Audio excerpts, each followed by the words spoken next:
루비 책밤. 내가 미친 걸까? 아니면 모두가 속고 있는 걸까? 스릴러의 새로운 퀸, 루스웨어가 선사하는 하이엔드 스릴러 우먼인 캐빈 10. 호화로운 밤, 사라진 승객, 지워진 기록, 모든 의심이 가리키는 단 하나의 진실. 이 시대의 에거서 크리스티 루스웨어가 보여주는 밀실 미스터리와 심리 서스펜스의 완벽한 결합. 루스웨어의 소설을 넷플릭스에서도 만나보실 수 있습니다.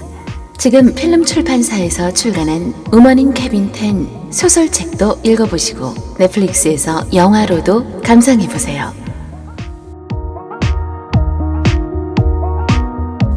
우먼인 캐빈 10.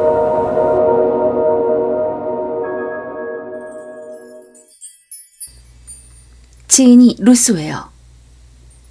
루스웨어에게 현대판 에거서 크리스티라는 찬사를 안겨준 데뷔작 이너 다크, 다크우드와 두 번째 소설 우먼인 캐빈 10, 그리고 헤더블의 저택의 유령을 비롯하여 출간된 모든 작품들이 뉴욕타임스와 선데이 타임스 등 유령 매체가 선정한 베스트셀러에 선정되었다. 또한 루스웨어의 작품들은 전 세계 40개국에 출간되며 그를 명실공히 세계 최고의 베스트셀러 작가로 만들어주었다.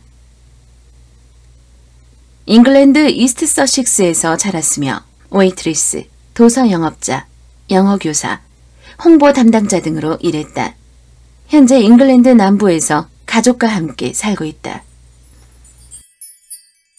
9월 21일 월요일 새벽 10. 아무 생각도 할 수 없었다. 곧바로 베란다로 달려나가 미닫이 문을 활짝 열고 난간을 붙잡았다. 파도가 넘실대는 바다에서 어떤 물체 혹은 어떤 사람의 흔적을 필사적으로 찾았다. 배의 창문에서 쏟아지는 밝은 불빛이 굴절되어 검은 수면에 일렁거렸다. 바닷속에 있는 것을 포착하기란 불가능에 가까웠다. 하지만 검은 파도가 솟아오른 순간 무언가 보였다. 여자의 손 같은 하얀 형체가 소용돌이를 남기다 이내 수면 아래로 가라앉았다. 옆 선실 베란다로 고개를 돌렸다. 두 선실 사이에는 사생활 보호용 칸막이가 있어 안이 잘 보이지 않았지만 두 가지 사실을 알 수 있었다. 첫째, 옆 베란다의 유리 난간에 얼룩이 있었다. 검고 미끌미끌해 보이는 얼룩. 그 얼룩은 피와 무척이나 비슷했다. 그러나 그 다음 두 번째 사실을 깨달은 순간 배가 당기고 속이 뒤집혔다. 누구인지 몰라도 거기 서서 배 밖으로 시체를 던진 사람이 내가 멍청하게 베란다로 돌진하는 모습을 놓쳤을 리 없었다. 내가 베란다로 달려오는 동안 범인은 옆 선실 베란다에 서 있었을 것이다. 베란다 문이 시끄럽게 열리는 소리를 들었을 것이다. 내 얼굴을 보았을지도 모른다. 얼른 방으로 들어와 몸을 감추고 베란다 문을 닫았다. 선실 문으로 가서 문고리의 잠금 버튼을 제대로 눌렀는지 확인하고 방범용 체인까지 걸었다. 심장이 마구 뛰었지만 머리는 침착했다. 이렇게 침착한 정신은 실로 오랜만이었다. 그래, 실제로 위험한 상황인데도 잘 대처하고 있어. 선실문을 확인한 후 다시 베란다로 달려갔지만 베란다 창문에는 이중 잠금 장치가 없었다. 걸쇠라도 있는 힘을 다해 꽉 걸어 잠갔다. 그런 다음 침대 옆에 놓인 전화기를 들고 떨리는 손으로 0번을 눌러 교환원을 연결했다. 여보세요? 노래를 부르는 듯한 목소리가 들렸다. 무슨 일이신가요, 블랙롱님? 어떻게 전화한 사람이 나란 것을 알지? 당황해서 잠깐 멍해졌지만 곧 깨달았다. 데스크 전화기에 당연히 내 선실번호가 뜰 것이다. 그러니 나라는 사실을 알지. 한밤중에 내 선실에서 전화할 사람이 나 말고 누가 있겠어? 여보세요? 나는 떨리는 목소리로 간신히 대답했다. 생각보다 목소리가 침착하게 나왔다. 전화 받는 분은 누구시죠? 담당 승무원 칼라입니다, 블랙롱님. 무엇을 도와드릴까요? 괜찮으세요? 예의상 쾌활하게 응대를 하고 있었지만 칼라의 목소리에는 은근한 걱정이 묻어났다. 아니요? 괜찮지 않아요, 저. 이 말이 얼마나 우스꽝스럽게 들릴지 생각하니 말문이 막혔다. 블랙롱님? 방금 침을 꿀꺽 삼켰다. 방금 살인사건을 목격한 것 같아요. 어머나 세상에. 칼라는 충격을 받은 듯했다. 스웨덴어인지 덴마크어인지 모를 외국어로 무슨 말을 하더니 흥분을 가라앉히고 내게 영어로 다시 물었다. 블랙롱님께서는 안전하신가요? 내가 안전한가? 선실문을 쳐다보았다. 저 문으로는 아무도 들어오지 못할 것이다. 네, 그런 것 같아요. 현장은 옆 선실이었어요. 10호 팔름그렌실 말이에요. 어떤 사람이 배 밖으로 시체를 던졌어요. 갈라지는 내 목소리에 문득 웃고 싶기도 울고 싶기도 했다. 정신을 차리려 심호흡을 하고 콧대를 꼬집었다. 곧바로 사람을 보내드릴게요, 블랙롱님. 움직이지 마시고요. 문 앞에 도착하면 연락을 드리겠습니다. 조금만 기다려주세요. 전화가 딸깍 끊겼다. 나는 수화기를 천천히 내려놓았다. 유체 이탈을 경험하는 것처럼 몸과 정신이 묘하게 분리된 기분이 들었다. 머리가 지끈거렸다. 사람이 도착하기 전에 옷부터 입어야 했다. 욕실 문 뒤에 걸려있던 목욕 가운을 집으려다 흠칫 놀라 욕실을 다시 쳐다보았다. 분명 저녁 식사를 하러 내려가기 전 목욕 가운과 기차에서 입었던 옷을 바닥에 벗어던졌다. 나가기 전에 난장판이 된 욕실을 돌아보았던 기억이 난다. 바닥에 널브러진 옷, 화장대에 뿔뿔이 흐트러뜨린 화장품, 세면대에 던진 립스틱 묻은 화장지를 보고 갔다 와서 치워야겠다고 생각했었다. 그런데 욕실이 말끔했다. 가운은 고리에 걸려있고 벗어놓은 옷과 속옷은 감쪽같이 없어졌다. 대체 어디로 사라졌지? 화장품은 화장대에 가지런히 늘어서 있었다. 칫솔과 치약도 보였다. 탐폰과 피임약만 세면도구 파우치에 남아있었다. 차라리 다른 물건들과 같이 바깥에 늘어놓지. 묘하게 부끄러워한 느낌이라 더 불쾌하고 소름이 끼쳤다. 내 손실에 들어온 사람이 있다. 당연한 소리다. 객실 청소 서비스가 왜 있겠냐고. 하지만 이번에 내 공간에 들어온 사람은 물건을 함부로 뒤지고 구멍난 스타킹과 반쯤 쓴 아이라이너 펜슬에 손을 댔다. 이유 없이 울고 싶은 기분이 밀려왔다. 침대에 앉아 머리를 감싸쥐고 미니바 안에 든 술을 생각하고 있을 때 전화벨이 울렸다. 전화를 받으려고 이불 위를 기어가는데 뒤이어 노크 소리가 들렸다. 수화기를 먼저 집어들었다. 여보세요? 여보세요? 블랙롱님? 칼라였다. 네, 문 앞에 사람이 왔어요. 열어도 될까요? 네, 열어주세요.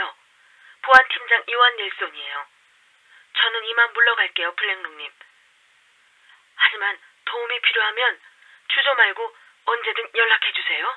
전화가 뚝 끊겼고 노크 소리가 다시 들렸다. 목욕 가운 벨트를 더 꽉 여미고 문으로 다가갔다. 문 밖에는 유니폼 차림의 낯선 남자가 서 있었다. 경찰 비슷한 사람을 기대했는데 유니폼만 보면 그냥 선원 같았다. 선박 사무장 같은 느낌. 나이는 40쯤 되었고 키가 커서 고개를 숙이고 문을 통과해야 할 것 같았다. 막 자다가 일어났는지 머리카락이 헝클어져 있었고 푸른색 눈이 컬러 렌즈를 낀 것처럼 선명했다. 그 눈을 빤히 바라보느라 악수를 청하고 있는지도 몰랐다. 안녕하세요. 블랙롱님이시죠? 그는 스코틀랜드인이나 캐나다인이라고 봐도 될 만큼 영어가 아주 유창했다. 스칸디나비아 억양은 거의 없었다. 요한 닐손입니다. 오로라호의 보안팀장이죠. 불편한 장면을 목격하셨다고요? 네. 단호하게 대답하고 나니 문득 어색한 기분이 들었다. 나는 가운 차림이고 뺨까지 마스카라가 번진 몰골인 반면 그는 제복을 완전하게 갖춰 입었기 때문이다. 초조한 손길로 벨트를 더 꽉 묶었다. 맞아요. 배 밖으로 뭔가 던지는 모습을 봤어요. 소리를 들었고요. 제 생각에는 아마도 시체 같아요. 봤다는 겁니까? 들었다는 겁니까? 닐손이 고개를 갸우뚱했다. 바다에 빠지는 소리를 들었어요. 풍덩하고요. 배 밖으로 무거운 물체가 떨어진 소리가 확실해요. 누가 떠밀었을 수도 있고요. 소리를 듣고 베란다로 달려갔다가 시체처럼 생긴 것이 파도 아래로 사라지는 장면도 봤어요. 닐손은 진지하면서도 조심스러운 표정으로 내 말을 듣고 있었지만 점점 미간에 주름이 잡혔다. 베란다 유리 난간에는 피가 묻어 있었고요. 내가 덧붙이자 닐손은 입을 꾹 다물고 베란다 문을 향해 고개를 까딱했다. 이 베란다 말입니까? 피 묻은 건요? 아니, 옆 선실이에요. 보여주실 수 있나요? 고개를 끄덕이며 다시 벨트를 조이고 닐손이 베란다 문에 걸쇠를 풀 동안 그 모습을 지켜보았다. 바깥으로 나가자 바람이 강하게 불어 몹시 추웠다. 덩치 큰 닐손이 곁에 있어서인지 좁은 베란다가 더 비좁게 느껴졌다. 그가 공간을 다 차지하고 있어 불편해도 한편으로는 안심되었다. 혼자서는 도저히 베란다로 나갈 용기가 없었으니까. 저기에요. 내 베란다와 10호실 베란다를 분리하는 칸막이를 가리키며 말했다. 저기요. 가서 보면 무슨 말인지 알 거예요. 하지만 칸막이 너머를 보던 닐손은 살짝 인상을 쓰며 고개를 돌렸다. 말씀하신 피는 안 보입니다. 어딘지 알려주시겠어요? 무슨 소리예요? 유리 전체에 피가 다 묻었는데? 닐손이 직접 와서 보라는 듯 칸막이를 가리키며 뒤로 물러났다. 그를 밀치고 유리를 들여다보았다.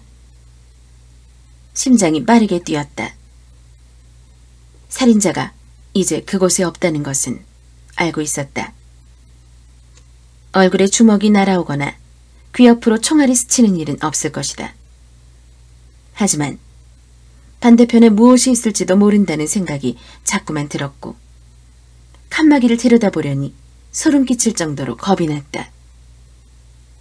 그런데 정말 아무것도 없었다. 숨어있다가 순식간에 덤벼들 살인자도 얼룩진 피도 없었다. 깨끗한 유리 난간은 달빛을 받아 반짝거렸다. 지문 하나 찍혀있지 않았다. 닐손을 돌아보았다. 내 얼굴은 보나마나 충격으로 딱딱하게 굳어있겠지. 적당한 말을 찾지 못해 고개만 흔들자 닐손이 푸른 눈으로 안쓰럽게 나를 바라보았다. 저 안쓰러운 시선이 내 가슴을 더 아프게 후벼 팠다. 나는 화가 나서 큰 소리로 말했다. 저기 있었어요. 그 사람이 닦은 게 분명해요. 그 사람이라고요?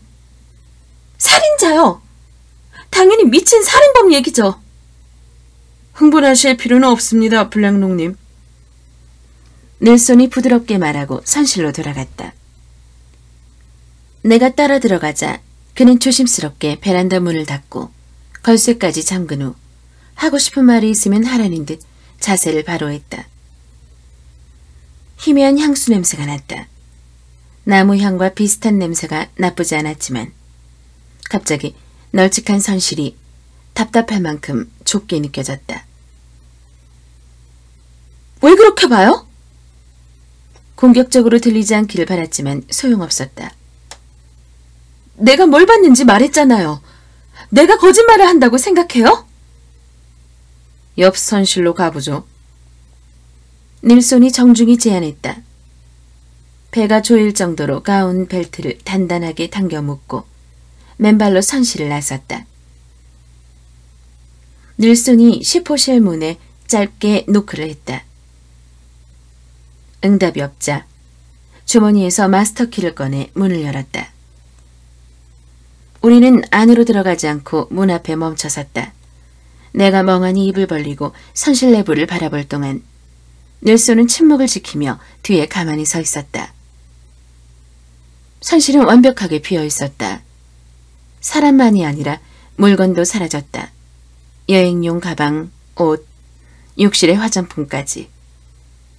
침구도 매트리스만 남기고 다 벗겨갔다. 여자가 있었어요. 목소리가 다시 떨리며 겨우 말을 뱉었다. 힘을 다해 꽉 쥔 주먹을 보이기 싫어 목욕 가운 주머니에 손을 찔러 넣었다. 이 방에 여자가 있었단 말이에요. 내가 봤어요. 나랑 대화도 했다고요. 분명 여기 있었어요. 닐손은 묵묵부답으로 일관하며 달빛이 비치는 선실로 들어가 베란다 문을 열고 밖을 내다보았다. 기분 나쁠 정도로 꼼꼼하게 유리 난간을 뜯어보았지만 그곳에도 내가 말한 흔적은 없었다. 짙은 해무 때문에 달빛에 반짝이는 유리가 뿌옇지만 사람의 손길이라고는 보이지 않았다. 여기 있었어요. 왜 내 말을 안 믿어요? 말을 하고 있는 나조차도 내 히스테리 섞인 날카로운 목소리가 혐오스러웠다. 안 믿는다는 말은 하지 않았습니다. 닐손이 안으로 들어와 베란다 문을 닫고 걸쇠를 걸었다. 그런 다음 아직 문 앞에 서 있는 내 옆으로 와서 선실문을 닫았다. 말 안 해도 알겠는데요. 내가 빈정거리며 닐손을 따라 아직 문이 열려있는 내 선실로 돌아왔다. 하지만 여자는 정말 있었어요. 나한테... 맞다. 나는 굉장한 단서를 찾은 듯 욕실로 달려갔다.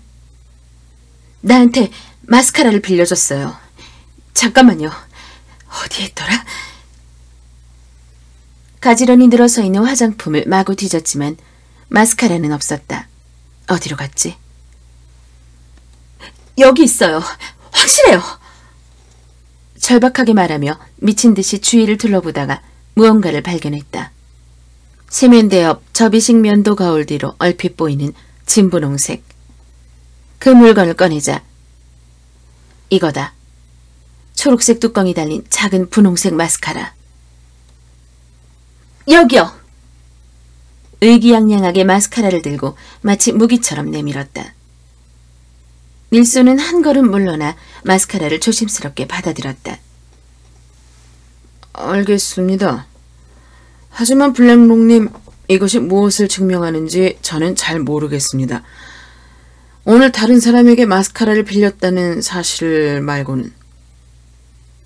무엇을 증명하냐고요? 그 여자가 정말 저기 있었다는 사실이죠. 그 여자가 존재했다는 사실이요. 네, 손님께서 어떤 여자를 봤다는 사실은 증명하지만 무슨 말을 듣고 싶은 거예요? 악에 받쳐 그의 말을 잘랐다. 나한테 뭘 더 원하는 거죠? 무엇을 받고 무엇을 들었는지 다 말했잖아요. 저선실에 여자가 있었는데 사라졌다고요. 승객 명단을 봐요. 승객이 사라졌단 말이에요. 걱정이 안 돼요? 저기는 빈선실입니다. 알아요. 나는 고함을 지르다가 닐손의 표정을 보고는 흥분을 가라앉혔다. 나도 알아요.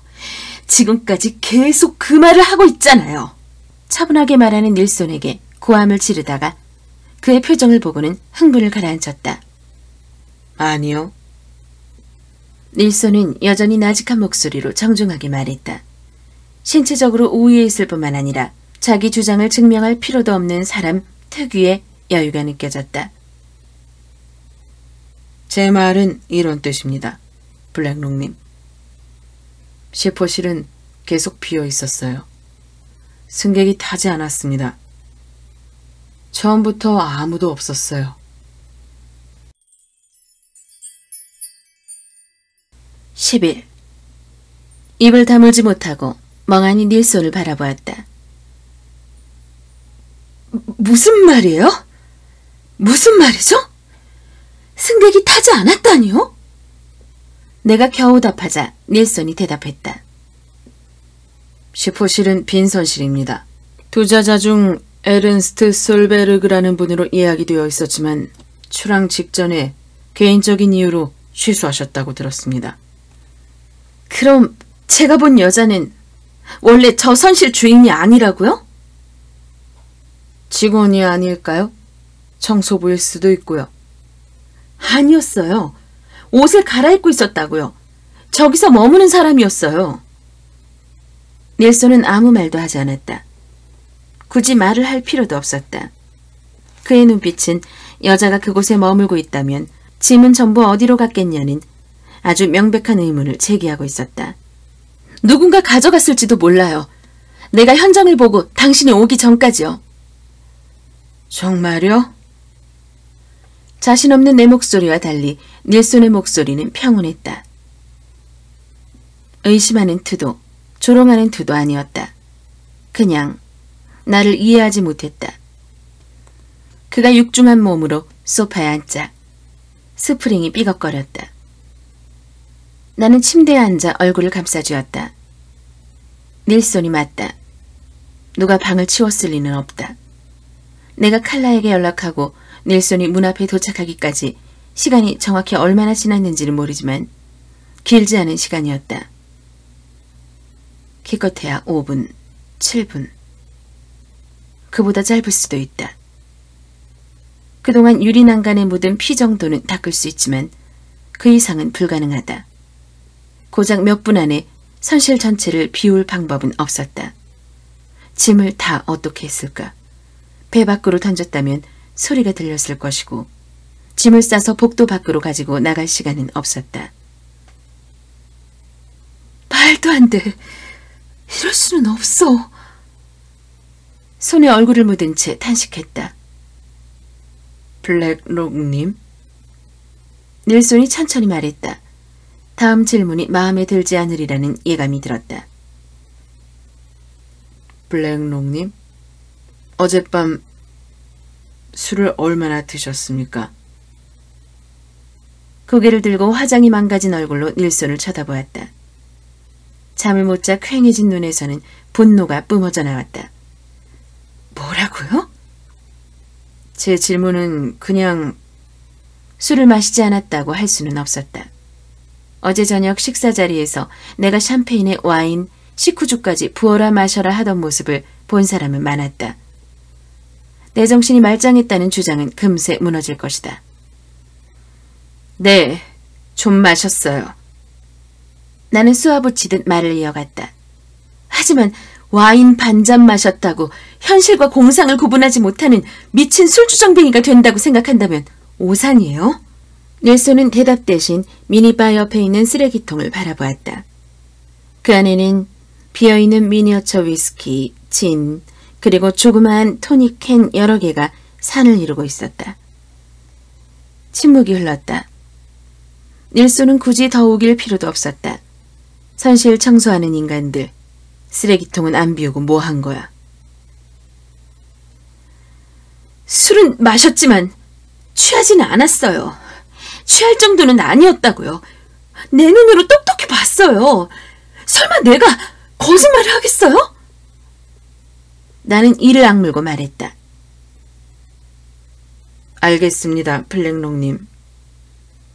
닐손이 고개를 힘없이 끄덕이며 자기 얼굴을 쓸어내리자 금빛 턱수염이 손바닥에 마찰하는 소리가 들렸다. 피곤한 모양이었다. 그러고 보니 유니폼 상의 단추도 잘못 채워 마지막 단추구멍이 홀로 남아있었다. 시간이 많이 늦었습니다. 피곤하실 테고요. 피곤한 건 내가 아니라 그쪽이겠죠. 불쾌한 투로 대꾸했지만 닐슨은 유감없이 고개만 끄덕였다. 네, 피곤합니다. 내일 아침까지는 별다른 방법이 없을 것 같아요. 여자가 배 밖으로 증거가 없지 않습니까? 닐슨이 내 말을 자르고 버럭 외쳤다.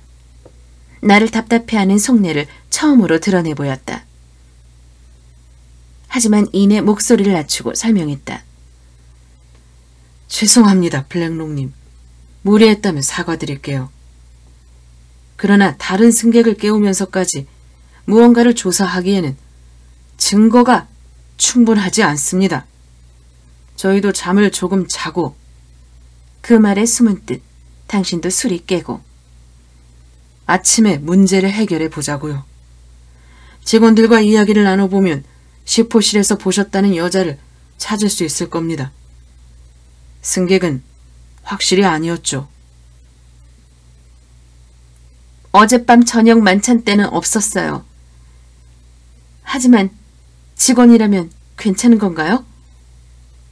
누군가 실종된 게 사실이고 그 사람을 구할 시간만 낭비하고 있어도요? 선장님과 사무장님께 상황을 전하겠습니다.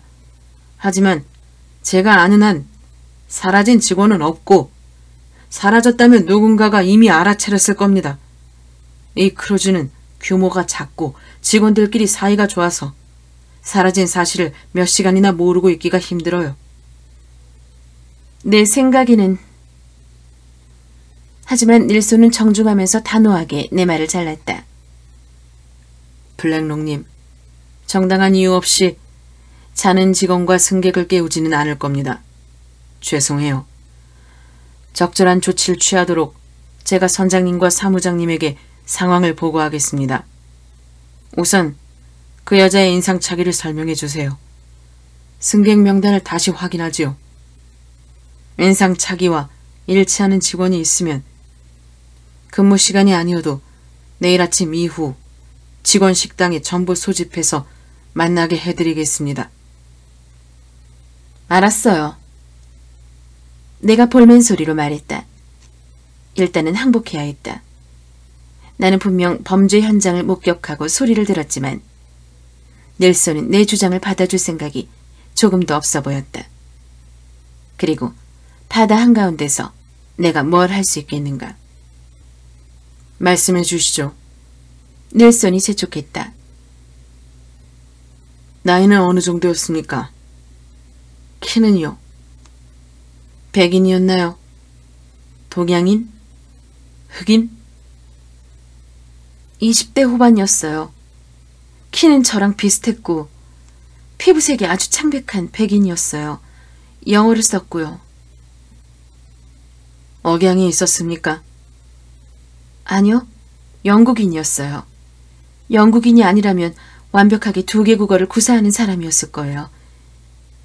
길고 검은 머리에 눈 색깔은 기억나지 않아요. 아마 짙은 갈색이었을 거예요. 확실히는 모르겠어요. 날씬한 편이고 간단히 말해서 예뻤어요. 더는 기억나지 않아요. 예뻤다고요? 네, 예뻤어요. 왜 있잖아요. 이목구비가 반듯하고 피부가 좋은 사람이요. 화장을 했어요. 눈화장을 특히 많이 했더라고요. 아, 그리고 핑크 플로이드 티셔츠를 입고 있었어요. 닐슨은 전부 진지하게 받아줬고 소파에서 일어났다. 반동 때문인지 무게에서 해방되어서인지 스프링이 다시 삐걱거렸다. 감사합니다, 블랙롱님. 이제 주무세요. 그가 얼굴을 문지르며 말했다. 마치 커다란 금색 곰이 겨울잠을 자다 나온 듯한 모습이었다. 그럼 내일 몇 시에 찾아가면 되죠? 언제가 좋으시겠어요? 10시? 10시 30분? 그 전이요. 아무래도 잠을 못 잘 것 같아서요. 이렇게 온 신경이 곤두선 상태로는 잠을 잘 수 없다. 저는 8시에 근무를 시작합니다. 너무 이른가요? 딱 좋아요. 내 자신 있는 대답을 마지막으로 닐슨은 하품을 참으며 문을 열고 나가 계단 쪽으로 느릿느릿 걸음을 옮겼다. 그가 떠난 후 문을 굳게 잠그고 침대에 누워 바다를 바라보았다. 달빛 아래 윤이 나는 짙은 색 파도가 고래등처럼 위로 솟았다가 아래로 가라앉았다. 파도가 칠 때마다 배도 오르내렸다. 잠이 들 리 없었다. 그건 확실했다. 심장이 미친 듯이 뛰고 귀에 피 끓는 소리가 들리는데 어떻게 잠을 잘 수 있을까? 지금은 편하게 쉴 수 없었다. 화도 났다. 왜 이렇게 화가 나는지는 모르겠지만 어둡고 새까만 부케에 표류하는 여자의 시신을 영영 찾지 못할까봐 불안한 걸까? 아니면 그보다 더 사소하고 치사한 이유 때문일까? 닐슨이 나를 믿지 않아서? 닐슨이 맞을지도 몰라. 머릿속에 얄미운 목소리가 작게 속삭였다. 기억이 눈앞을 스쳐 지나갔다. 나는 바람에 문이 닫혔다고 샤워를 하다 주저앉았고 존재하지도 않는 침입자루를 방해한답시고 주다를 공격했다. 확실해? 너는 별로 믿을 만한 목격자가 아니잖아. 정확히 어떤 장면을 본 거야? 유리난간에 묻은 피를 봤지. 그리고 여자가 사라졌잖아. 심각한 상황이 아니면 뭔데?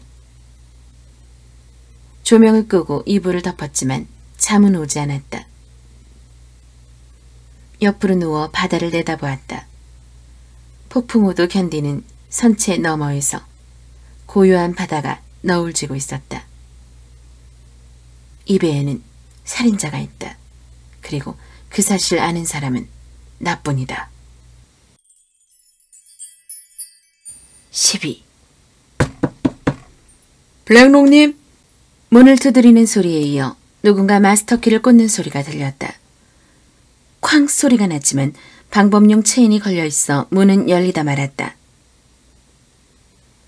블랙롱님! 요한 닐슨입니다. 괜찮으세요?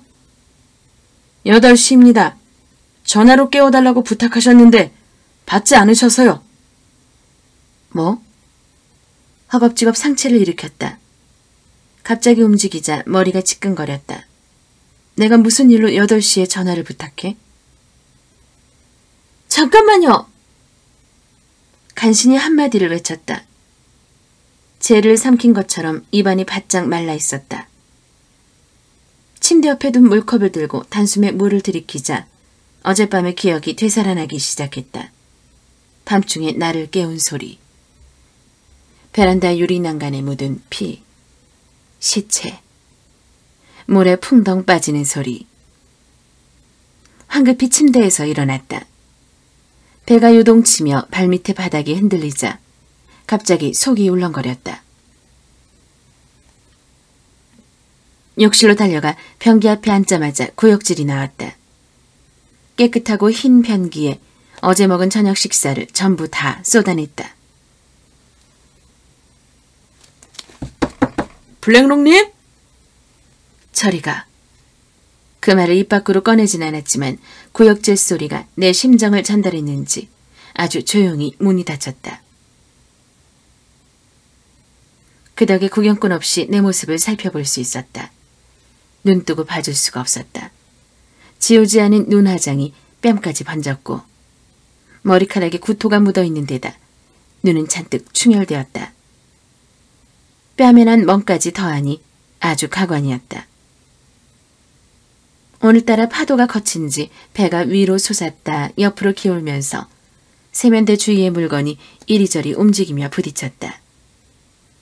가운을 단단히 여미고 선실로 돌아가 바깥이 보일 정도로만 문을 아주 살짝 열었다. 샤워를 해야겠어요. 기다려 주실래요? 그렇게 말하고 문을 닫았다. 욕실로 돌아와 변기물을 내리고 토한 흔적을 없애기 위해 가장자리를 닦았다. 그러고 나서 허리를 편 순간 창백하고 퀭한 내 얼굴은 눈에 들어오지도 않았다. 메이블린 마스카라가 세면대를 지키듯 서 있었기 때문이었다. 선반을 붙잡고 일어서는데 호흡이 가빠졌다. 배가 다시 흔들리며 화장대 위의 물건들이 흔들렸고 마스카라가 작은 소리를 내며 쓰레기통으로 떨어졌다. 쓰레기통에 손을 넣어 마스카라를 꺼내고 주먹으로 꽉 쥐었다. 이 마스카라는 유일한 증거였다. 그 여자가 존재했다는, 내가 미쳐가고 있지 않다는.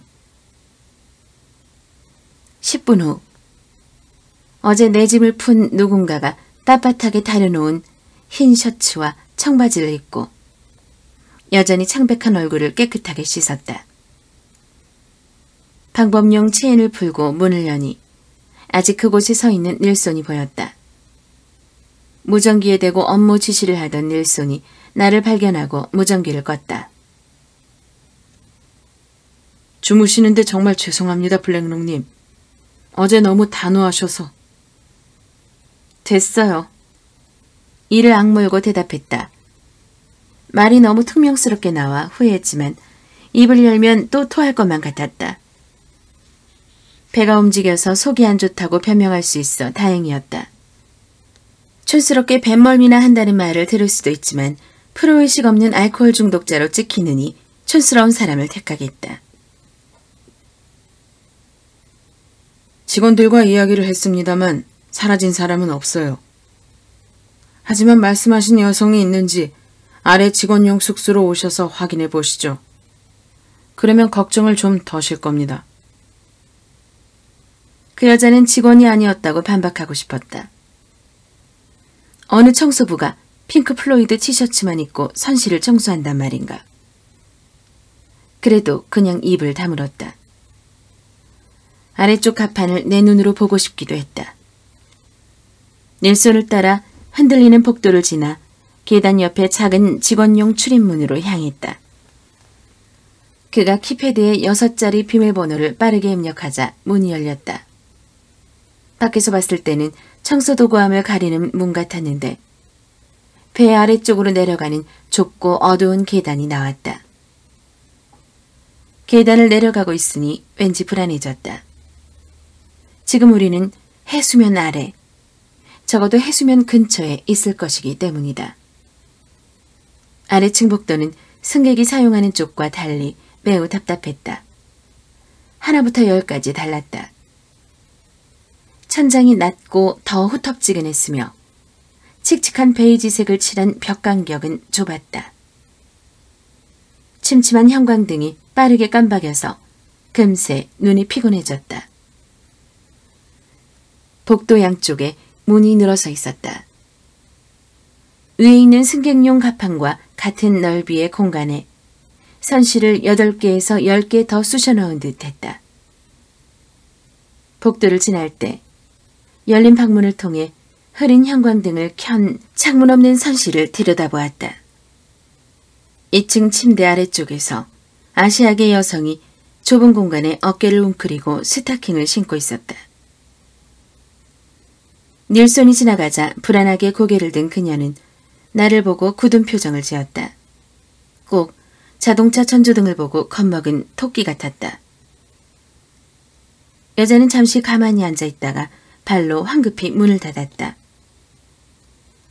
좁은 공간에 쾅 소리가 총성처럼 울려 퍼졌다. 나는 엿보다가 들킨 사람처럼 얼굴을 붉히며 멀어져가는 닐손을 황급히 뒤쫓았다. 이쪽입니다. 닐손이 나를 돌아보며 말하고 직원 식당 표시가 붙은 문으로 방향을 틀었다. 문을 열고 들어가자 아담한 식당이 나왔다. 병원 매점을 줄여놓은 듯한 공간이었다. 여전히 천장이 낮고 창문도 없었지만 그나마 이 공간은 널찍해 폐소공포증이 조금 가라앉았다. 테이블은 3개뿐이었고 한 테이블에 5명씩 앉을 수 있었다. 플라스틱 테이블과 철제 손잡이, 대량 조리를 하는 강한 음식 냄새 등 위쪽 가판과는 극명하게 달랐다. 테이블 하나를 독차지한 커밀라 리드머는 노트북으로 자료를 검토하고 있었다.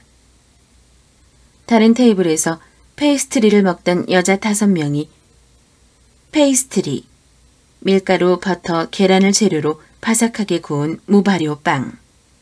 식당에 들어서는 우리를 보고 고개를 들었다. 안녕 요한?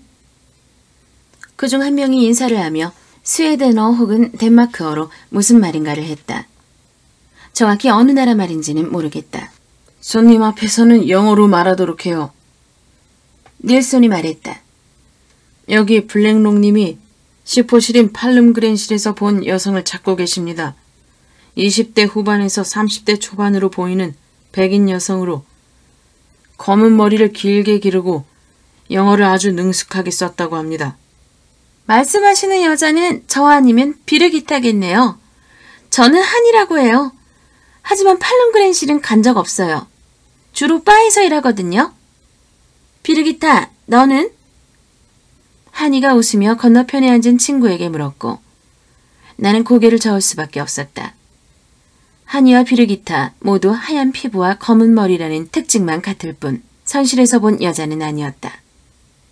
또 한이의 영어는 유창했지만 스칸디나비아 억양이 묻어 있었다. 저 칼라예요, 블랙록님. 금발 여자가 말했다. 기억하실지 모르지만 어제 배웠죠? 밤에는 통화도 했고요. 기억하죠. 대답은 했지만 사실 다른 여자들의 얼굴을 훑느라 바빴다. 칼라와 4번째 여자는 둘 다 금발이었고 5번째 여자는 지중해 사람 특유의 피부색에 머리카락이 짧았다. 그러나 내가 생생하게 기억하는 짜증 섞인 얼굴과 닮은 사람은 한 명도 없었다. 이분들은 아니에요. 비슷하게 생긴 다른 분은 없나요? 청소하는 분들은요? 선원들은요? 내 말에 비르기타가 얼굴을 찌푸리며 한이에게 스웨덴어로 무슨 말을 속삭였다. 한이는 고개를 젓고 영어로 말했다. 선원은 거의 다 남자예요. 여자가 한 명 있지만 빨간 머리고 40, 50대쯤 됐을 거예요. 청소부 중에 이보나는 말씀하시는 분과 비슷할 수 있겠네요. 폴란드 사람이에요. 이보나는 내가 데려올게. 칼라가 웃으며 일어나 테이블 뒤에 좁은 공간을 비집고 나갔다. 에바도 있어요. 에바는 스파 테라피스트입니다. 칼라가 식당을 나간 후 닐손이 곰곰이 생각하다 한 명을 더 떠올리자 한이가 말했다. 에바는 위층 스파에 있어요. 오늘 업무를 시작할 준비를 하고 있을 거예요. 하지만 나이가 30대 후반은 됐을 텐데요. 40대일 수도 있고요. 위층에 가서 만나보죠. 올라도 있어요. 닐손이 나를 데리고 위층으로 가려고 하자 짧은 머리를 한 여자가 처음으로 입을 열었다. 아, 그렇군. 지금 근무 중인가? 여자에게 질문한 닐손이 나를 돌아보고 설명했다. 울라는 앞쪽 선실과 노벨 스위트룸을 담당하는 승무원입니다. 짧은 머리의 승무원이 고개를 끄덕였다. 네. 하지만 금방 올 거예요. 블랙록님, 이보나예요. 나를 부르는 소리에 뒤를 돌아보자 칼라가 땅딸막한 40대 여자를 소개했다. 검은색으로 염색한 머리의 뿌리 부분에 흰머리가 군데군데 보였다.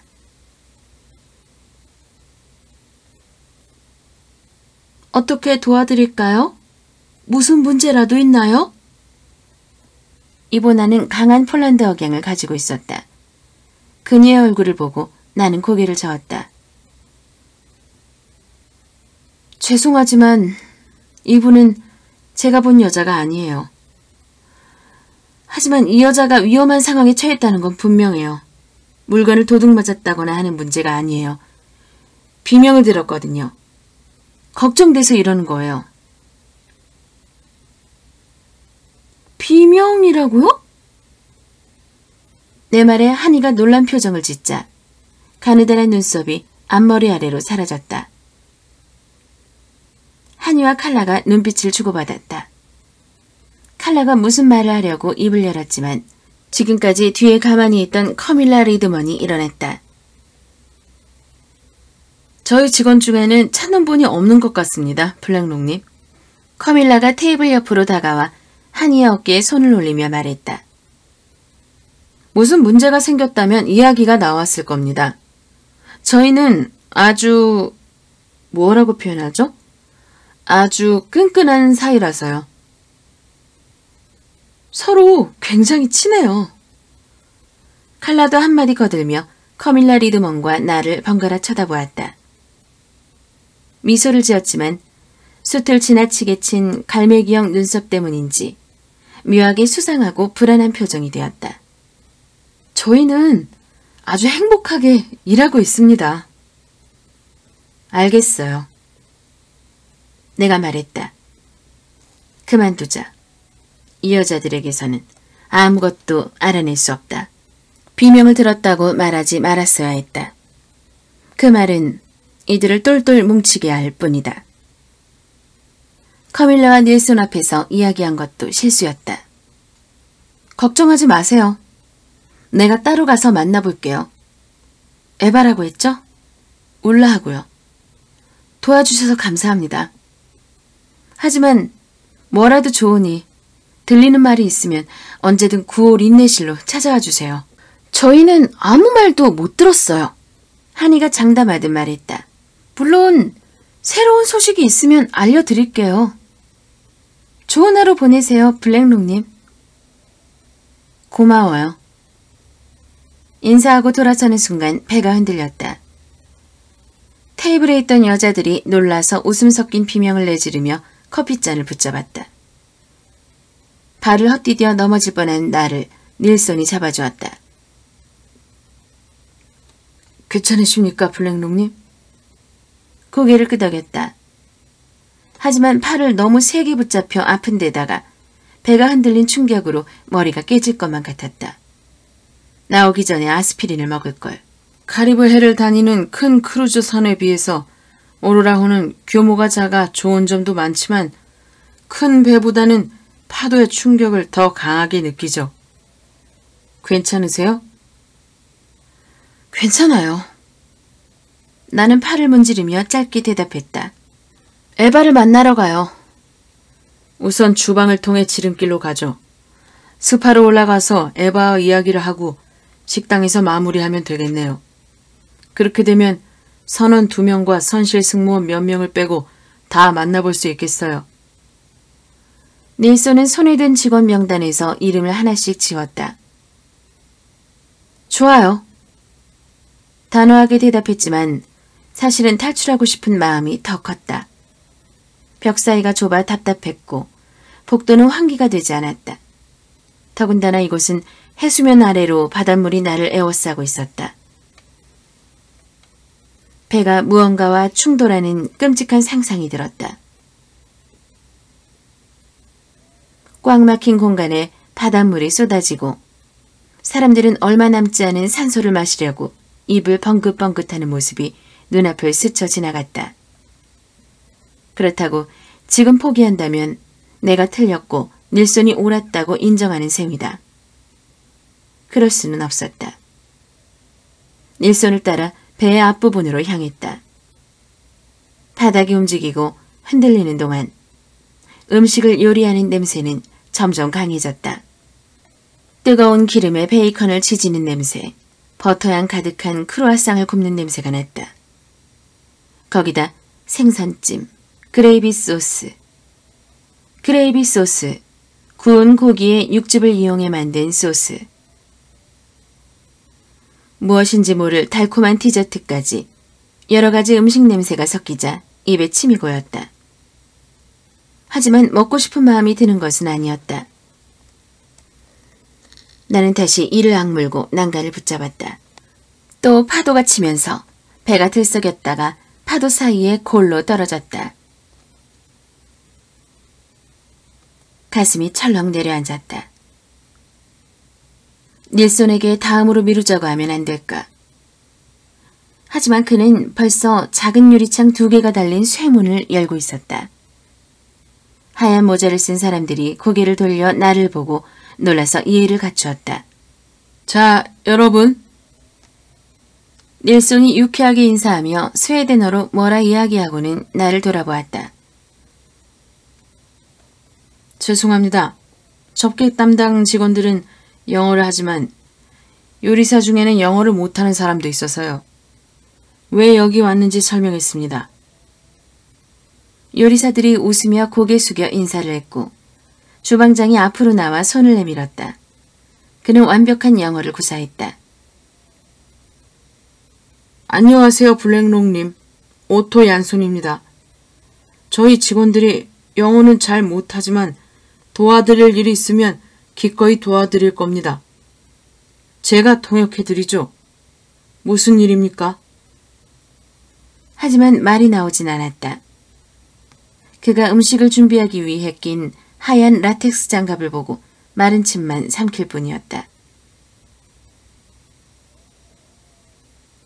귓가에 피가 끓었다. 고개를 들어 얀손의 다정한 푸른색 눈을 보았다가 다시 라텍스 장갑으로 시선을 떨구었다. 고무장갑에 눌린 검은 털이 보였다. 비명을 지르지 말자. 비명을 지르면 안 돼.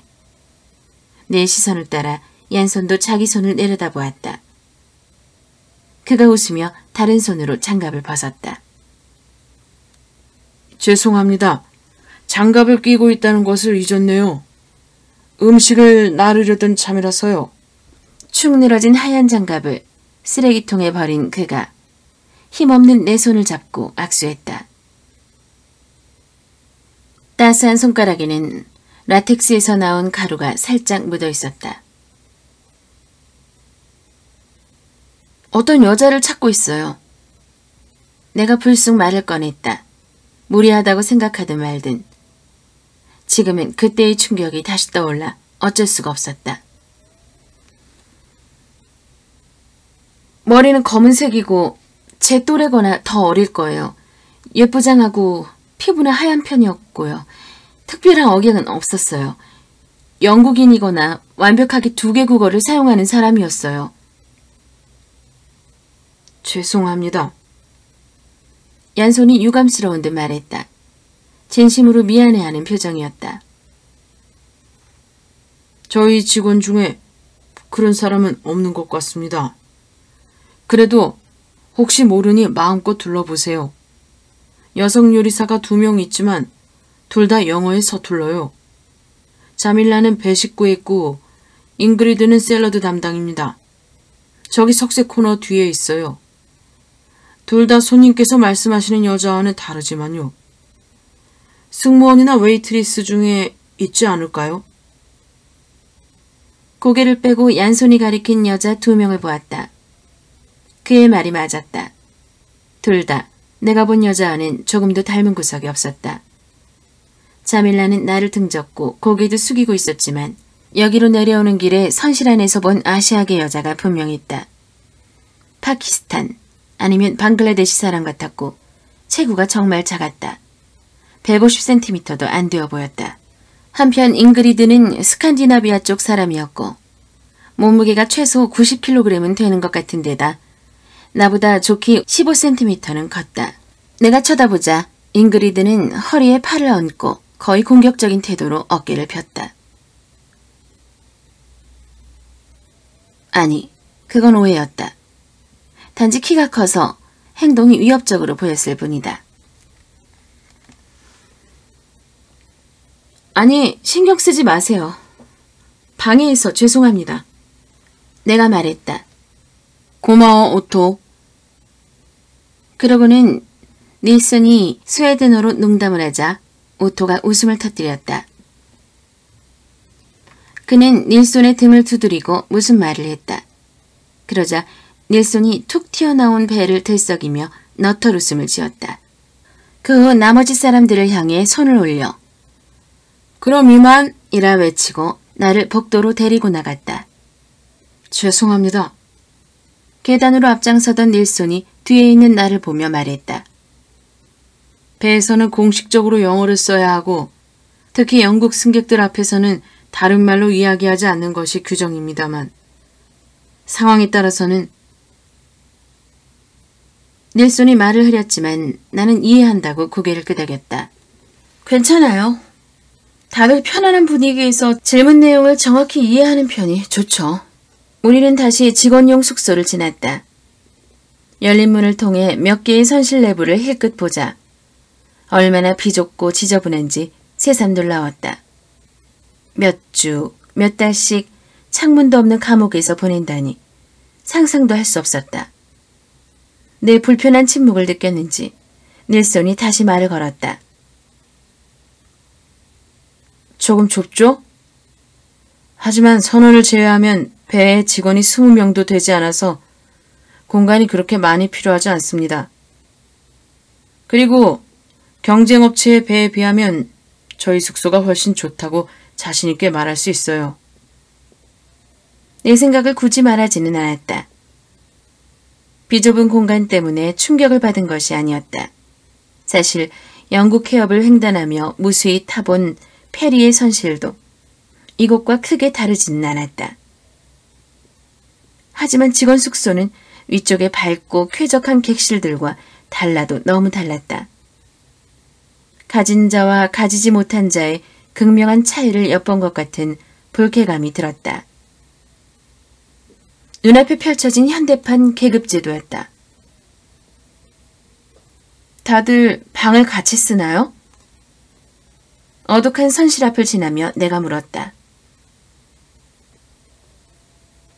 누군가 문을 열어둔 채로 옷을 갈아입고 있었고 그의 룸메이트는 2층 침대에서 코를 고는 중이었다.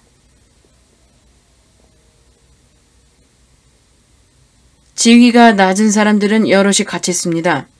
청소부나 나이가 어린 승무원도 그렇고요. 하지만 어느 정도 직위가 있으면 독방을 쓰죠. 드디어 위쪽 갑판으로 올라가는 계단에 도착했다. 닐손의 넓은 등을 바라보며 난간을 붙잡고 천천히 계단을 올랐다. 승객과 직원 공간을 분리하는 문을 열고 나왔을 때 닐손이 뒤를 돌아 말했다. 일이 잘 안 풀려서 유감입니다. 손님께서 보신 여자가 직원이기를 바랐는데요. 마음 편해지시게요. 저기... 손바닥으로 얼굴을 문지르자 아직 덜 아문 뺨의 상처가 까끌까끌하게 느껴졌다. 두통 때문에 머리도 점점 무거워졌다. 아무래도... 그럼 이제 에바를 보러 가죠. 닐손이 단호히 내 말을 자르고 복도에서 또 다른 계단으로 방향을 꺾었다. 쉴 새 없이 커다란 파도가 치면서 배는 이리저리 흔들리며 힘겹게 나아가고 있었다. 침을 삼켰다. 셔츠 아래에서 등줄기를 타고 내리는 땀이 차갑고 끈적거렸다. 잠깐 선실로 돌아가 숨어 있을까. 머리만 아픈 것이 아니었다. 기가 막히게도 나는 보도자료를 아직 다 읽지 않았고 로안에게 제출해야 할 기사를 한 줄도 쓰지 않았다. 벤, 티나, 알렉산더는 이미 메모를 하고 기사를 쓰고 볼머를 검색하고 기사 사진을 정리하고 있을 텐데. 심란한 마음을 다잡았다. 닐손이 내 말을 진지하게 받아들이기를 원한다면 이대로 밀고 나가야 한다. 물론 벨로시티에서 승진을 하고 싶지만 그보다 더 중요한 일도 있는 법이다. 에바는 스파 접수대에 있었다. 위쪽 가판에 위치한 소파는 고요하고 아름다운 분위기였고 사방이 유리로 되어 있었다. 문을 열자 기다란 커튼이 바람에 나부꼈고 유리벽 너머로 야외 가판이 보였다. 침침한 베이지색 토끼굴에서 막 나와서인지 환한 햇빛에 눈을 제대로 뜰 수 없었다. 닐손과 내가 들어서자 커다란 금색 링 귀걸이를 단 40대 검은 머리 여자가 고개를 들어 반갑게 맞아주었다. 요한, 무슨 일이에요? 이분은? 블랙록이에요. 나는 자기소개를 하며 손을 내밀었다. 폐소공포증을 일으키던 직원용 가판에서 벗어나자 금세 기분 전환이 되었다. 불쾌한 메스꺼움도 바닷바람을 맞으니 가라앉았다. 안녕하세요, 블랙록님. 어떻게 도와드릴까요? 에바가 웃으며 내 손을 꽉 잡고 악수했다. 에바의 손가락은 뼈밖에 없었지만 힘이 강했다. 영어도 깜짝 놀랄 만큼 잘했다. 그 선실에서 본 여자만큼이나. 하지만 그녀는 내가 찾던 여자가 아니었다. 나이가 너무 많았고 정성 들여 피부에 수분을 공급했어도 햇빛을 너무 많이 봐서 거칠어진 피부를 숨길 수는 없었다. 죄송해요. 제가 사람을 찾고 있거든요. 아래쪽 가판에서 당신일지 모른다고 해서 왔는데 아니네요. 블랙록님이 어제 어떤 여자를 봤답니다. 닐손이 끼어들었다. 옆 선실에서요. 20대쯤 되고 검은 머리를 길게 기른 백인 여자래요. 블랙록님이 걱정할 만한 소리를 들었다고 하셔서 그 사람이 직원인지 확인하는 중입니다. 저는 아닌 것 같아요. 에바의 말투는 제법 친절했다. 자기들끼리 똘똘 뭉친 아래층 여자들 같은 방어적인 태도도 없었다. 에바가 가볍게 웃었다. 20대 때는 까마득해서 기억도 안 나고요. 승무원들은 만나보셨나요? 하니와 비르기타가 검은 머리에 비슷한 나이예요. 울라도요. 두 사람은 만났어요. 닐손이 말했다. 이제 울라를 보러 가려고요. 나는 혹시나 오해를 할까 싶어 덧붙였다. 그 여자가 문제를 일으킨 건 아니에요. 그냥 걱정돼서요. 혹시 생각나는 사람이 있다면. 도움을 못 드려 죄송해요. 정말이에요. 에바가 나를 보며 말했고 그 모습은 정말로 미안해 보였다. 지금까지 만난 사람 중에 가장 나를 생각해주는 듯 했다. 곱게 정리한 눈썹 사이에 작은 주름이 잡혔다. 무슨 얘기라도 들으면 알려드릴게요. 고마워요. 고마워요, 에바. 나와 닐손은 그녀에게 감사 인사를 하고 돌아섰다. 천만에요. 몸까지 우리를 배웅하던 에바가 말했다. 이따가 뵙겠습니다, 블랙록님. 네? 오전 11시에 여성 승객분들 스파 체험이 있잖아요. 취재 일정에 나와 있지 않나요? 알려줘서 고마워요. 그럼 그때 뵐게요. 읽다만 보도자료를 생각하니 죄책감이 들었다. 내가 모르는 일정이 또 있을까? 스파 문을 열고 야외 가판으로 나왔다. 갑자기 강한 바람이 불었고 문이 내 손에서 빠져나가 흔들리다가 완충 역할을 하는 고무 스탠드에 쿵 부딪혔다. 닐손이 문을 다시 제대로 닫았다. 나는 바람에 몸을 떨며 배의 난간으로 걸어갔다. 추우세요? 시끄러운 바람과 엔진 소리 때문에 안 들릴까봐 닐손이 큰 소리로 외쳤다. 나는 고개를 저었다. 아니요. 사실 춥지만 신선한 공기가 필요해요. 아직도 몸이 안 좋으신가요?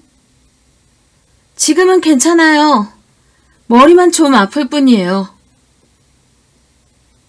차가운 쇠난간을 붙잡고 서서 꼬리 쪽 선실 베란다의 유리벽과 아래의 바다를 내려다보았다.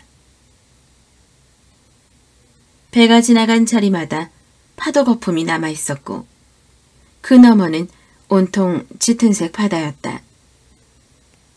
바다는 상상도 할 수 없을 만큼 깊고 차가울 것이다. 배 아래에서 소용돌이치는 암흑을 생각했다. 어둡고 고요한 바닷속으로 누군가 한없이 떨어지다가 마침내 빛이 없는 해저에 영원히 잠들지도 모른다.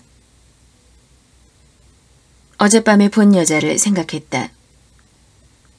닐손이든 에바든 내 뒤로 걸어와서 툭 하고 나를 민다면. 몸이 떨렸다. 대체 무슨 일이었을까? 내 상상일 리는 없었다. 비명과 물에 빠지는 소리는 상상할 수 있다 치자. 하지만 핏자국은 절대 상상이 아니다. 맑은 북해 공기를 깊이 들이마시고 뒤를 돌았다. 고개를 흔들어 바람에 날리는 머리카락을 넘기고 자신감 있는 미소를 띤 채 닐손에게 물었다. 여기는 어디쯤인가요? 공해상입니다. 트론헤임으로 가고 있을 거예요. 트론헤임이요? 어젯밤의 대화를 떠올려 보았다. 불모경은 베르겐부터 들린다고 하셨는데요? 계획이 바뀌었겠죠. 불모경은 승객분들이 북극광을 감상하기를 바라고 있어요. 오늘 날씨가 좋아서 서둘러 북쪽으로 가고 싶으신가 보죠. 선장님 제안일 수도 있고요. 기상과 관련한 이유로 그쪽으로 움직이는 편이 낫다고 판단하셨을 수도 있으니까요. 오로라호는 고정된 항해 일정을 갖고 있지 않습니다. 최대한 승객 여러분의 기분에 맞춰드리려 하죠. 어젯밤 만찬 때 트론헤임을 가고 싶다고 말씀하신 분이 계실지도 모르겠네요. 트론헤임에는 뭐가 있나요? 트론헤임에요? 유명한 대성당이 있죠. 도시가 아주 매력적입니다. 하지만 주로 피오르 해안이 유명하죠. 베르겐보다 훨씬 북쪽에 있어 오로라를 볼 가능성도 크고요. 더 북쪽에 있는 보드나 트롬세로 목적지가 바뀔 수도 있습니다. 요맘때에는 어디가 좋은지 확실하게 알기 힘들어서요. 그렇군요. 그 말을 들으니 어쩐지 불안했다. 딱딱 계획된 여행 일정을 따르는 기분과 다른 사람 손에 무력하게 끌려다니는 기분은 천지 차이였다. 블랙롱님, 로라고 불러주세요. 부탁이에요. 알겠습니다. 로. 사람 좋아 보이는 닐손의 얼굴 위로 고통스러운 빛이 떠올랐다. 손님 말을 믿지 않는다고 생각하지는 말아주세요. 혹시 아직도 확신하느냐고요? 내가 대신 말을 맺었다. 그가 고개를 끄덕이며 불편하게 한숨을 쉬었다. 어젯밤 내가 가졌던 의혹, 그리고 닐손이 차마 말로 표현하지 못한 질문은 내 머릿속을 울리는 악마의 잔소리와 다를 바 없었다. 나는 입고 있는 상의를 손가락으로 꼬며 말했다. 솔직히 모르겠어요. 늦은 시간이었고 당신 말대로 술을 마시고 있었죠. 비명과 물에 빠지는 소리는 잘못 들었을지도 몰라요. 핏자국도.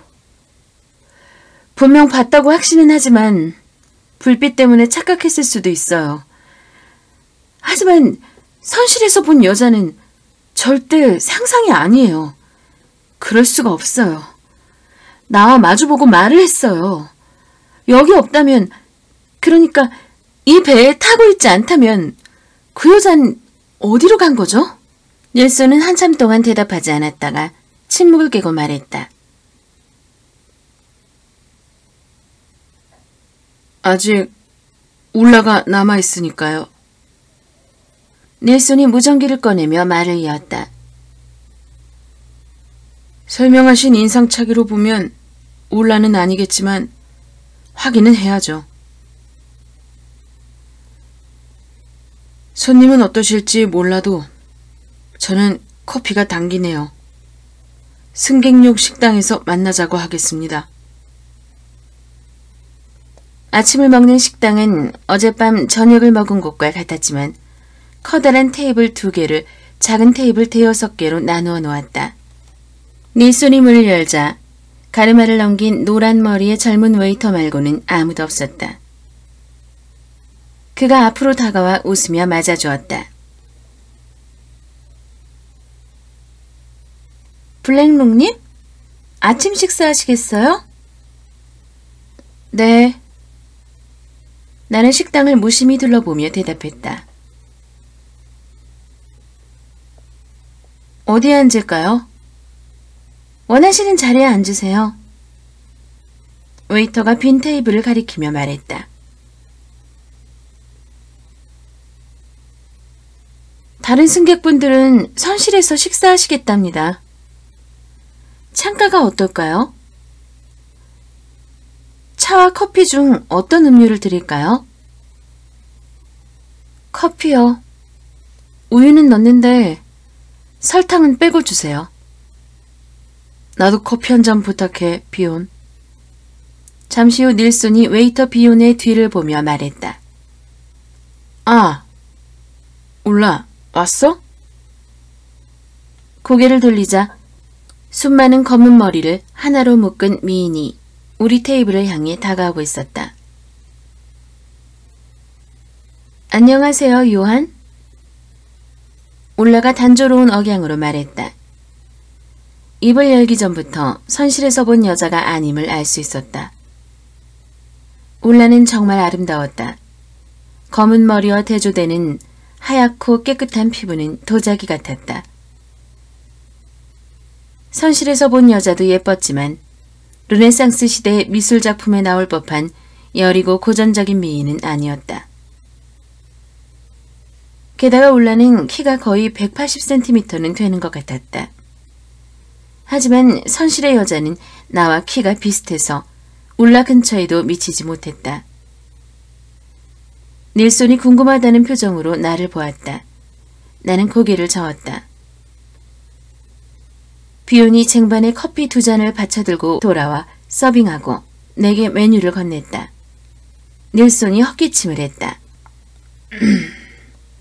같이 커피 한 잔 하겠어, 울라? 고마워요. 아침은 먹었지만 잠깐 앉을게요. 울라가 고개를 흔들자 하나로 묶은 머리가 뒷목에서 찰랑거렸다. 그녀는 맞은편 의자에 앉아 하고 싶은 말이 있으면 하라는 듯 웃으며 바라보았다. 닐손이 다시 헛기침했다. 블랙롱님, 여기는 울라입니다. 볼머경 부부, 옌센 부부, 콜레더러님과 오원 화이트님이 묵고 계시는 앞쪽 선실을 담당하죠. 울라, 블랙롱님께서 어제 보신 여자를 찾고 싶어 하셔. 승객 명단에는 없어서 직원 중 하나가 아닐까 생각하는 중인데 아직은 찾지 못했어. 블랙롱님, 어제 보셨다는 여자를 설명해 주시겠습니까? 벌써 100번은 반복한 느낌인 이야기를 울라에게도 들려주었다. 이제는 거의 애원하다시피 하는 목소리가 나왔다. 혹시 생각나는 사람이 있나요? 제 설명과 일치하는 사람이 한 명도 없을까요? 글쎄요. 보시다시피 제 머리도 검은색이죠. 하지만 저는 아니었으니 잘 모르겠네요. 한이가 검은 머리고 비르기타도 벌써 만났어요. 내가 말을 잘랐다. 그 사람들은 아니에요. 다른 사람은 없나요? 청소부? 선원? 아니요.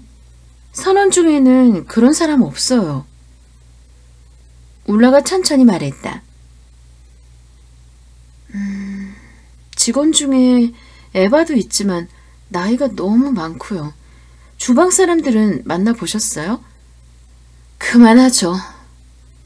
절망스러웠다. 악몽 같은 전개가 끝도 없이 반복되고 있었다. 이 사람 저 사람에게 질문을 반복할수록 검은 머리 여자의 기억은 어렴풋이 흐려져 물처럼 손가락 사이로 빠져나갔다.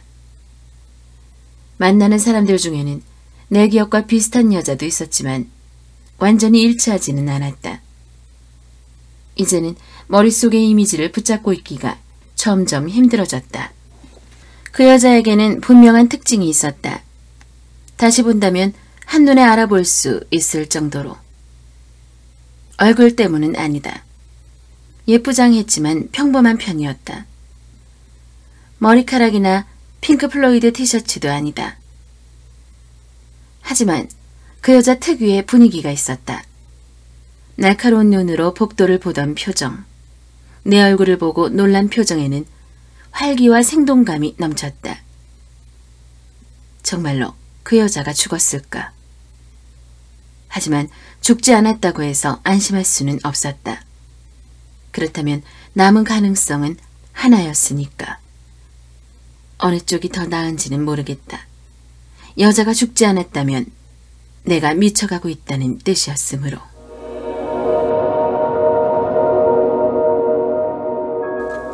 초호화 크루즈, 오로라호에서 사라진 여자. 여행기자 론은 강도 사건의 후유증에도 약과 술에 의존해 취재를 강행한다. 그러던 어느 밤 셰포실에서 누군가 바다로 떨어지는 장면을 목격한다.